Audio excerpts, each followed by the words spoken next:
کچھ دنوں سے میں قرآن سے اللہ کی پسندیدہ ہستیاں کون ہیں، کہ اللہ کس کو پسند کرتا ہے، ولی دوست کو کہتے ہیں۔ تو اللہ کا دوست کون ہے؟ وہ یہ کوئی وراثتی چیز نہیں ہے کہ ایک بڑے اولیاء اللہ تھے تو اب ان کا بیٹا بھی انہی جیسا ہوگا۔ ہمارے یہاں وراثت چلتی ہے کہ بڑے بزرگ کا بیٹا بھی بزرگ بن جاتا ہے، چاہے وہ کلین شیو ہو، وہ لوگ اس کے پاؤں چوم رہے ہوتے ہیں، جہالت ہے۔ تو آج میں تھوڑا سا سورہ بنی اسرائیل ہے، اس میں بھی سارے اخلاق بیان ہوئے۔ میرے بھائی بہنوں، ایمان لانے کے بعد انسان بنتا ہے، اور اس کے بعد اس کی قیمت، اس کا بڑا پن، اس کی وجاہت، اس کی شرافت وہ پیسوں سے نہیں ہوتی۔ پیسوں سے انسان مالدار تو ہو جاتا ہے، بڑا نہیں بنتا، بڑا نہیں بنتا۔ ہمارا علم غلط ہو گیا۔ بڑا بڑا بندہ جے بولدیاں 3 ملن یہ 200 مربع، یہ نوابہ فلانا ہے، نوابہ فلانا ہے۔ میرے بھائیو، یہ بالکل غلط علم ہے۔ بڑا وہ ہے جسے اللہ پسند کرے، بڑا وہ ہے جو میرے نبی کی زندگی کے پیچھے چلے، بڑا وہ ہے جس سے اللہ تعالیٰ راضی ہو جائے، باقی سب چھوٹے چھوٹے ہیں۔ تو آج ایک تیسری جگہ سے میں کچھ باتیں قرآن سے عرض کروں گا جن کا تعلق ہمارے ایمان سے بھی ہے، اخلاق سے بھی ہے۔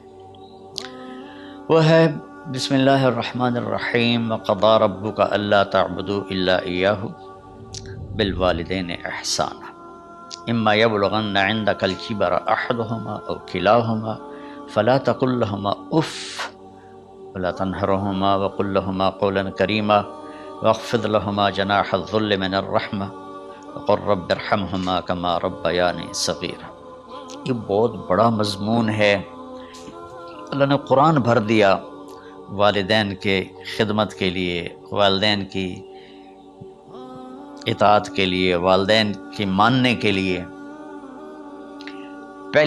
پہلا جملہ ہے اور تیرے رب نے فیصلہ کیا، ایک مطلب۔ دوسرا، اور تیرے رب نے حکم کیا کہ بندگی صرف اللہ کی ہے، بندگی صرف اللہ کی ہے۔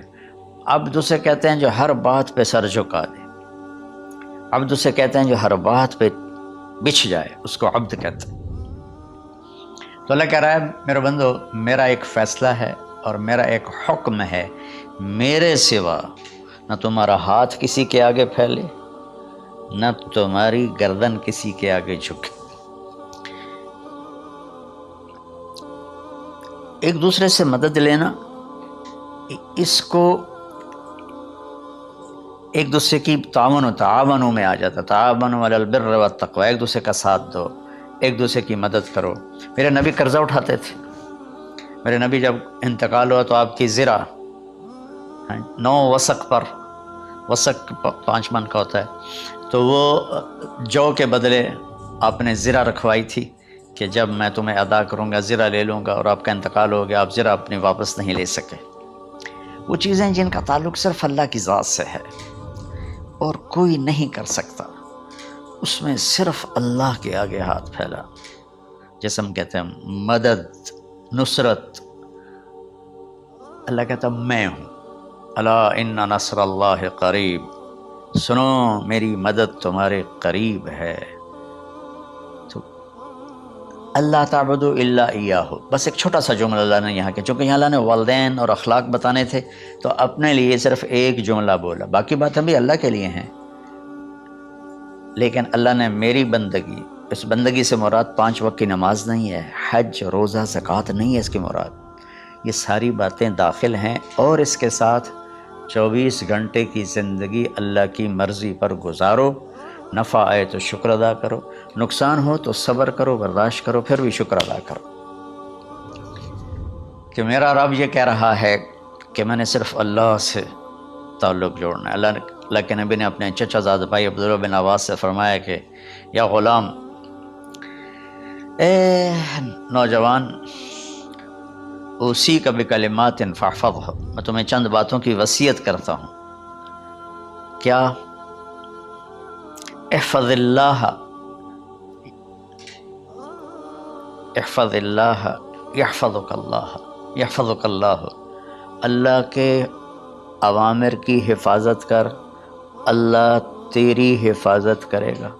احفظ اللہ تجدہ تجاہک، تو اللہ کے اوامر، اسلام، حلال حرام کی پہچان کر کے زندگی گزار تو اللہ کو ہر وقت تو اپنی مدد کے لیے تیار پائے گا۔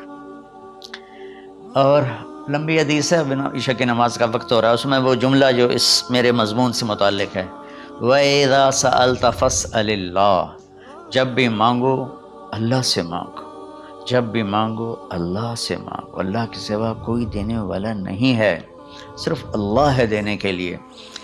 وَإِذَا اسْتَعَنْتَ فَاسْتَعِنْ بِاللَّهِ، اور جب مدد کے لیے ہاتھ اٹھاؤ تو صرف اللہ کو پکارو، جب ضرورت حاجت کے لیے مدد کے لیے ہاتھ اٹھاؤ تو اپنے اللہ کو پکارو۔ تو یہ حدیث کی بات بھی ہے، جو قرآن کی بات بھی ہے۔ اس کے بعد آگے اللہ کہتا ہے وَبِالْوَالِدَيْنِ إِحْسَانًا، اور اپنے والدین کے ساتھ احسان کرو۔ احسان کا کیا مطلب ہے؟ اللہ آگے اسی کی تشریح کر رہا ہے۔ ویسے احسان کا مطلب عربی میں ہوتا ہے، یہ جو ہمارا اردو کا احسان ہے، میں تیرے تو احسان کیتا ہے تو ہوں نالے کی کر رہے ہیں، یہ بھی مطلب ہے، لیکن احسان کا اصل مطلب ہوتا ہے، احسان حسن سے ہے، حسن سے الف، دو الف ملے اور احسان بن گیا۔ احسان کا مطلب ہوتا ہے کسی بھی کام کو جو دنیا کا ہے، دین کا ہے، اسے انتہائی خوبصورت طریقے سے کرنا۔ جیسے کسی دلہن کا میک اپ ہوتا ہے نا، تو 5-6 گھنٹے 4 گھنٹے کے بعد وہ کہتی ہے، جو ہوتی ہے اس کا میک اپ کرنے والی، کہ جی بس یہ مکمل ہو گیا ہے اور اب اس سے آگے نہیں ہے۔ تو آخری انتہا، اچھائی کی آخری انتہا پر پہنچ کے کام کرنے کو احسان کہتے ہیں۔ تو میرا اللہ کہہ رہا ہے، میرے بندو اپنے والدین کے ساتھ وہ کرو کہ جو بھلائی کی، خدمت کی، ماننے کی آخری حد ہے۔ سبحان اللہ۔ بالوالدین احسان، بالوالدین پہلے ہے، احسان بعد میں ہے۔ اللہ تعالیٰ نے باقی سب کو پیچھے کر کے فرمایا کہ دیکھو خاص طور پہ ماں باپ کے ساتھ وہ رویہ کرو کہ ان کے دل سے دعائیں نکلیں۔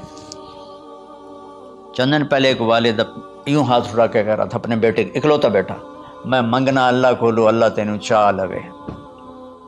باپ بیٹے کے لیے یہ دعا مانگ رہا تھا اور بیٹا اکیلا ہے، یہ بد دعا باپ کر رہا تھا۔ تو بھائیو ایسی اولاد نہ بنو جس ماں نے پیٹ میں 9 مہینے اٹھایا، پھر جننے کی تکلیف برداشت کی۔ ایک شخص آیا حضرت عبید بن عمیر کے پاس کہ حضرت میں نے ماں کو اپنے کندھے پہ بٹھا کے پیدل حج کرایا ہے، مینا لے گیا، عرفات لے گیا، مزدلفہ، پھر مینا، پھر مکہ، تو کیا میں نے ماں کا حق ادا کر دیا؟ میں نے فرمایا ولا طلقۃ واحدہ، بیٹا ابھی ایک طلقہ کا حق بھی ادا نہیں ہو۔ طلقہ کسے کہتے ہیں؟ جب بچہ پیدا ہونے کا وقت آتا ہے تو ماں کو دردوں کی لہریں اٹھتی ہیں، وہ اتنی خوفناک ہوتی ہیں کہ ماں چیخ چیخ کے رہ جاتی ہے، اور بعض اوقات ڈیلیوری لیٹ ہو جاتی ہے تو وہ تڑپتی ہے، روتی ہے۔ وہ جو لہریں ہیں نا، پیٹ میں آتی ہیں جاتی ہیں، آتی ہیں جاتی ہیں، ایک لہر جو درد کی اٹھتی ہے اس کو کہتے ہیں طلقہ۔ میں قربان جاؤں، انہوں نے فرمایا بیٹا ابھی تیری ماں نے جو تجھے جنا تھا، اس وقت جو تجھے درد، وہ تیری ماں نے درد کی لہریں برداشت کی تھیں، اس میں سے ایک لہر کا بھی حق ادا نہیں ہوا، یعنی کہ حق ادا ہو ہی نہیں سکتا۔ یہ مطلب کہ حق ادا ہو ہی نہیں سکتا، کہ بیٹا ابھی ایک کا بھی نہیں۔ پھر حضرت عبداللہ بن عمر سے ایک شخص نے پوچھا کہ اچھا یہ جو آدمی تھا، یہ خراسان، یہ ایران میں ہے اور افغانستان میں، یہاں سے ماں کو پیدل کندھے پہ بٹھا کے مکے پہنچا تھا، اندازہ لگا اس نے کتنی مشقت اٹھائی۔ اور عبید اللہ بن عمیر کہتے ہیں بیٹا ابھی ایک لہر کا حق ادا نہیں ہوا۔ یہی سوال حضرت عبداللہ بن عمر سے کیا ایک شخص نے کہ حضرت میں نے اپنی ماں کو حج کرایا ہے، سارا میں نے پیدل کرایا ہے اور کندھے پہ اٹھا کے کرایا ہے، تو کیا میں نے ماں کا حق ادا کر دیا؟ فَوَلَا زَفْرَةً وَاحِدَةً، ولا زفرۃ واحدہ. ہائے ہائے. کہ بیٹا تیری ماں نے تجھے پالتے ہوئے جو تھک تھک کے لمبے لمبے سانس لیے، ہوکے بھرے، ابھی ایک ہوکے کا حق بھی ادا نہیں ہوا، یعنی حق ادا ہو ہی نہیں سکتا.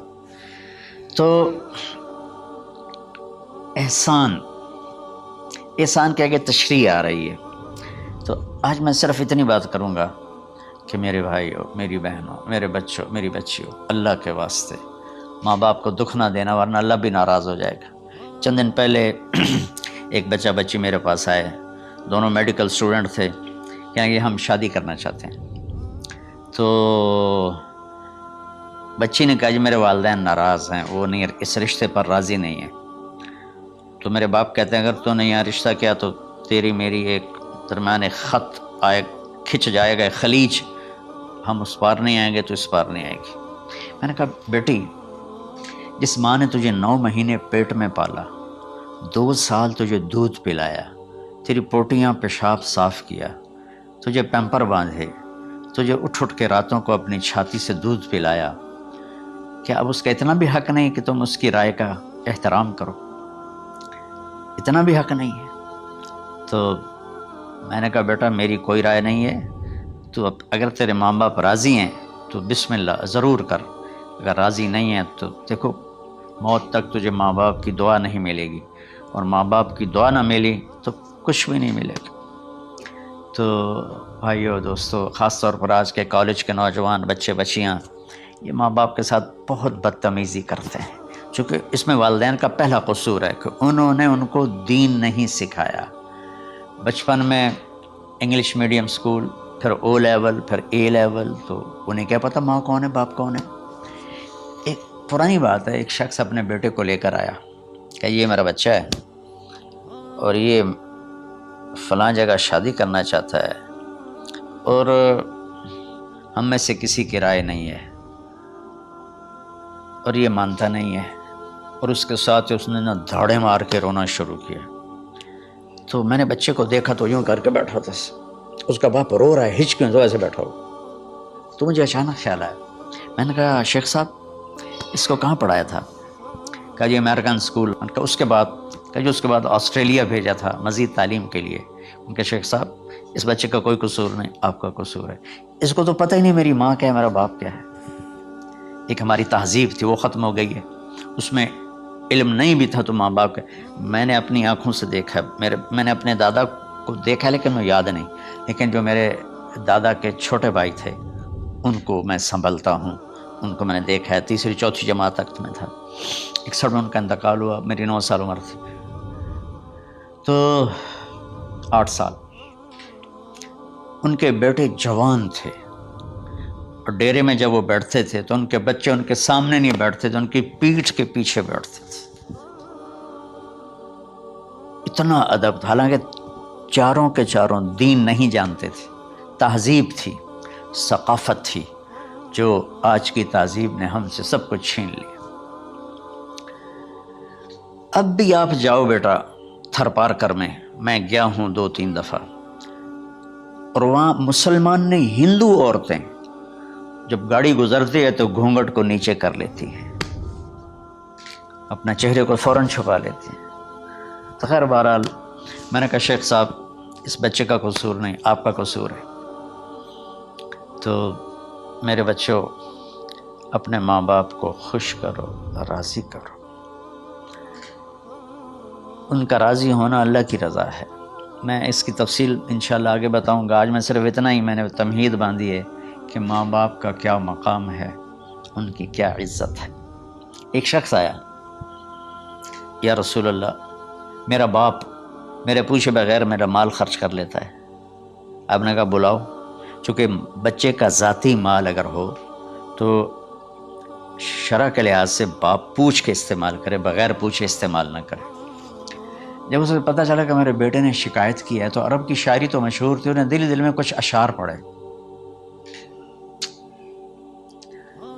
جو آیا تو جبریل پہلے آ گئے، یا رسول اللہ اللہ تعالیٰ کہہ رہے ہیں آپ اس سے پوچھیں وہ شعر بتاؤ جو تیرے کانوں نے تو نہیں سنے، تیرے دل میں آئے تھے اور اللہ نے سن لیے. تو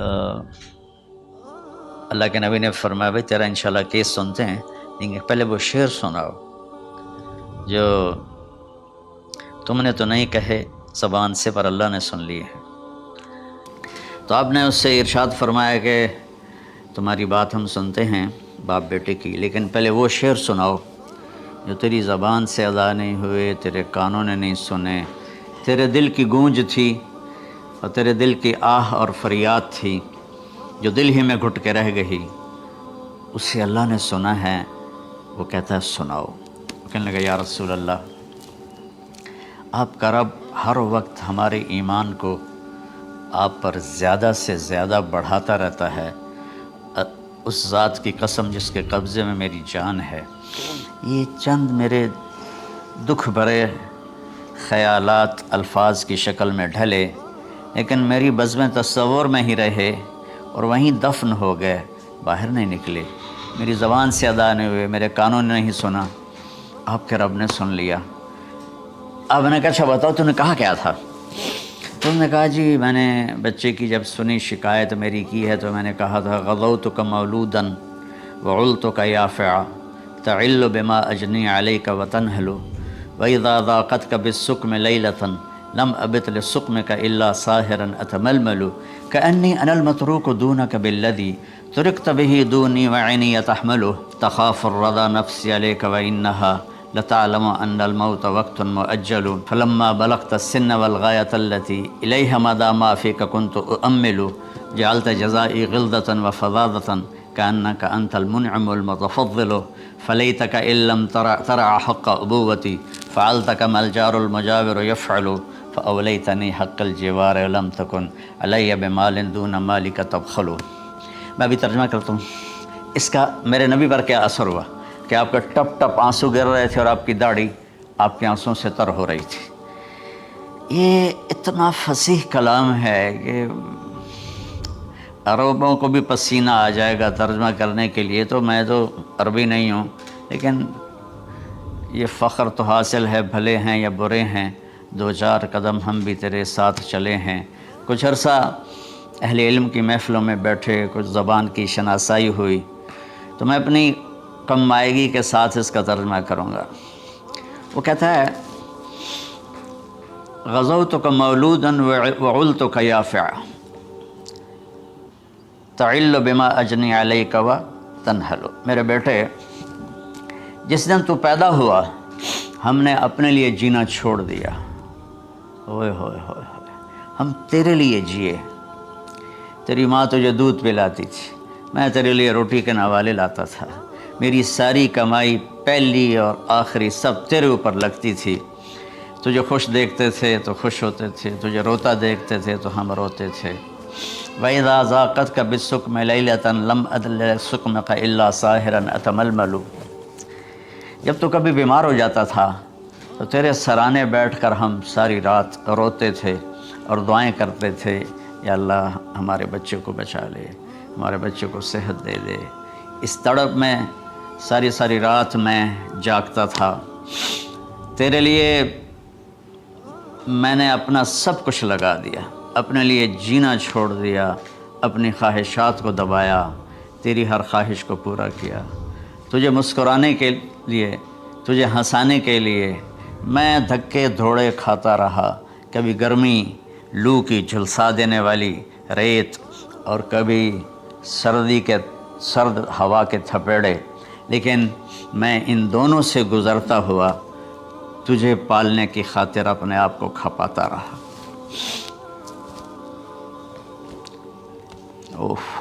فلما بلغت السن والغایۃ التی الیہ مدی ما فیک کنت اؤمل۔ بیٹا میں نے اپنے ہڈیوں کا رس بھی تیرے اندر ڈال دیا، صرف کمائی نہیں، میں نے اپنے ہڈیوں کا رس تیرے اندر ڈالا، میں نے جو کچھ تھا تیرے اوپر قربان کیا۔ تجھے مسکراتا دیکھ کر میں اپنے غم بھولتا تھا، تجھے ہنستا دیکھ کر مجھے دکھ بھول جاتے تھے، اور پھر آہستہ آہستہ آہستہ میری ہڈیوں کا گودا، میری کمائی تیرے اندر گئی اور تو ایک خوبصورت درخت کی طرح بڑھتا چلا گیا، بڑھتا چلا گیا، بڑھتا چلا گیا، بڑھتا چلا گیا، اور میری بڑھاپے نے کمر جھکا دی اور میں جھکتا چلا گیا، جھکتا چلا گیا۔ میرا خیال تھا کہ جیسے میں اس کی انگلی پکڑ کے چلتا تھا، اب میری باری ہے، یہ میری انگلی پکڑ کے چلے گا۔ جیسے میں اسے سینے سے لگاتا تھا، پیار کرتا تھا، جھولے جھلاتا تھا، باغ میں لے جاتا تھا، یہ ساری اس کی تعبیرات کے اندر داخل ہیں، الفاظ میں نہیں ہیں۔ تو مجھے خیال آتا تھا جب میں بوڑھا ہو جاؤں گا نا تو میرا بیٹا بھی مجھے ایسے ہی لے کے پھرے گا، میرا بیٹا بھی میری سنے گا۔ یہ 100 دفعہ پوچھتا تھا یہ کیا ہے، اور میں ہر دفعہ جواب دیتا تھا یہ ہے۔ تو اب میں بڑھاپے میں اس سے بات کروں گا، یہ میری بات سنے گا۔ میں اس کو نوالے کھلاتا تھا، یہ مجھے روٹی کھلائے گا۔ میں اس کا انگلی پکڑ کے چلتا تھا، یہ میرا ہاتھ پکڑ کے چلے گا۔ میری کمر بڑھاپے نے جھکا دی اور میں ایک خشک پیڑ کی طرح ہو گیا، اور جوانی نے تیری کمر کو سیدھا کیا اور تو ایک تر و تازہ درخت بن گیا۔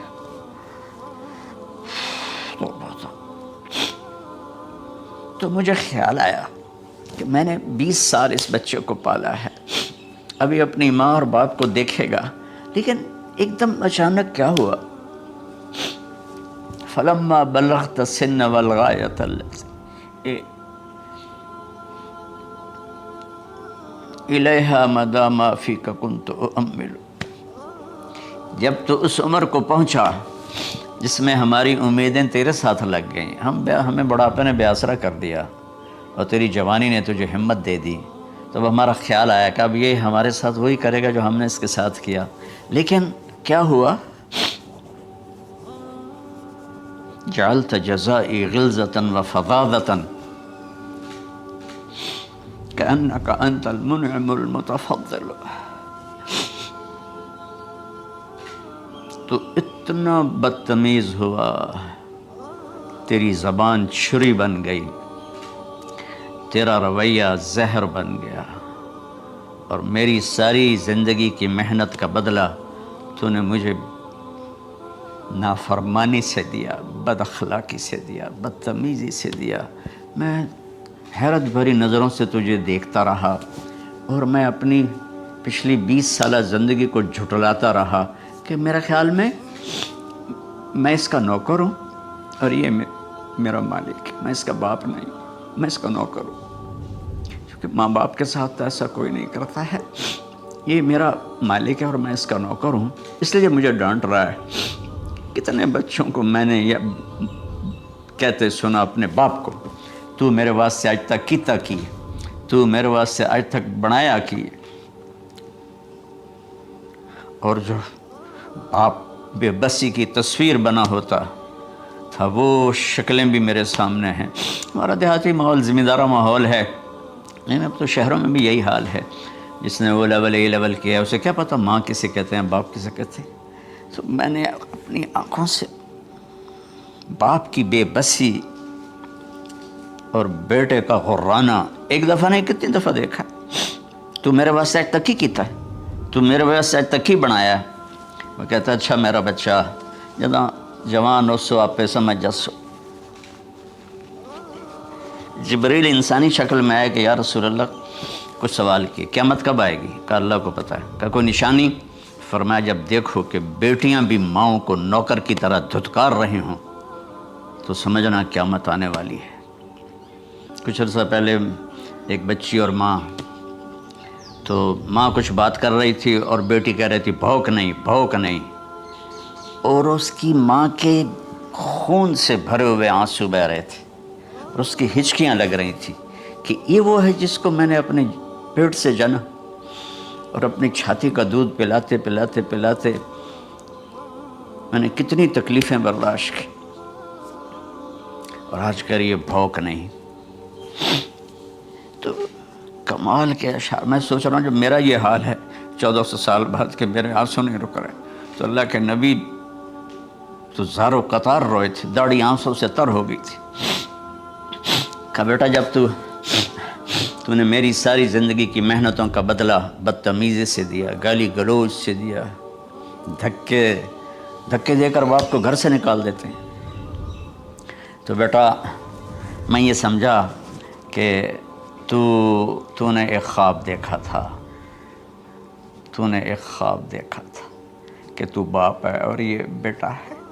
اصل حقیقت یہ ہے کہ یہ مالک ہے اور میں نوکر ہوں۔ پھر آگے کہتا فَلَيْتَكَ إِن لَّمْ تَرَ حَقَّ أُبُوَّتِي فَعَلْتَ كَمَا الْجَارُ الْمُجَاوِرُ يَفْعَلُ۔ اچھا چلو بیٹا، تو نے مجھے باپ تو نہ سمجھا، چلو ایک پڑوسی سمجھ لو۔ عرب میں پڑوسی کا بہت خیال کیا جاتا تھا، اور یہ عرب کی شان تھی کہ اپنے پڑوسی کو وہ عزت دیتے تھے جو اپنے گھر میں ایک دوسرے کو عزت دیتے تھے۔ تو اس نے پھر اس کی طرف اشارہ کیا کہ اگر میں تیرا باپ نہیں ہوں، تیرے رویوں کو دیکھ کر تو یہی لگتا ہے کہ میں تیرا نوکر ہوں، تو میرا مالک ہے، تو چلو اتنا تو کر دے جتنا ایک پڑوسی کے ساتھ کرتا ہے۔ فَأَوْلَيْتَنِي حَقَّ الْجِوَارِ وَلَمْ تَكُنْ عَلَيَّ بِمَالٍ دُونَ مَالِكَ تَبْخَلُ۔ تو پڑوسی پر تو عرب خرچ کرتے ہیں، تو بھی تھوڑا سا میرے اوپر خرچ کر دیتا اور تو بخیل نہ بنتا، اور میرے خوابوں کو چکنا چور کر دیا، میری امیدوں پر پانی پھیر دیا، میرے بڑھاپے کو ذلت اور رسوائی میں بدل دیا۔ اچھا میرا پتر جا خوش رہو۔ ماں باپ کہاں بد دعائیں کرتے ہیں؟ تو میرے نبی کی آنکھوں سے آنسو، یہ ساری داڑھی تر ہو گئی، تو آپ نے اس کے بچے کو گریبان سے پکڑا اور جھٹکا دے کر دھکا دے کر دفع ہو جا، انت و مالک لابیک، تو اور تیرا سب کچھ تیرے باپ کا ہے۔ حضرت علی رضی اللہ تعالیٰ عنہ سے کسی نے پوچھا کہ آپ کے بیٹے حسن کیسے بیٹے ہیں؟ کہا حسن میرا وہ بیٹا ہے کہ جب میں چلتا ہوں تو میرے آگے نہیں چلتا، میرے پیچھے چلتا ہے۔ جب کہیں بیٹھنے کا موقع آتا ہے تو یہ پہلے نہیں بیٹھتا، پہلے مجھے بٹھاتا ہے پھر خود بیٹھتا ہے۔ جب کھانے پر بیٹھتے ہیں تو یہ روٹی کی طرف ہاتھ نہیں بڑھاتا جب تک میں نہ بڑھاؤں، یہ سالن کی طرف ہاتھ نہیں بڑھاتا جب تک میں نہ بڑھاؤں۔ میں کمرے میں ہوں تو یہ چھت پہ نہیں چڑھتا کہ میرے باپ کی بے ادبی ہو جائے گی۔ میں حالانکہ چھت پہ چڑھنا ضرورت کے لیے ہوتا ہے، لیکن قربان جائیں اہل بیت کے ایسے ہی اخلاق ہوتے ہیں، آل رسول ایسے ہی ہوتے ہیں۔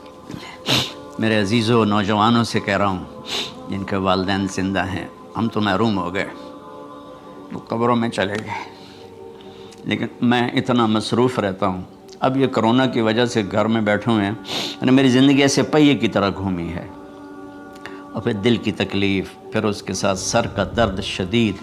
اس کے باوجود میں روزانہ 10 نفل اپنے باپ کے لیے پڑھتا ہوں، 10 نفل اپنی ماں کے لیے پڑھتا ہوں، اور 4 نفل اپنی خالہ کے لیے پڑھتا ہوں، کہ ساری زندگی سجدوں میں سر رکھ کے اس کا ثواب ماں باپ کو پہنچاؤں، تو ماں باپ کا حق ادا نہیں ہو سکتا۔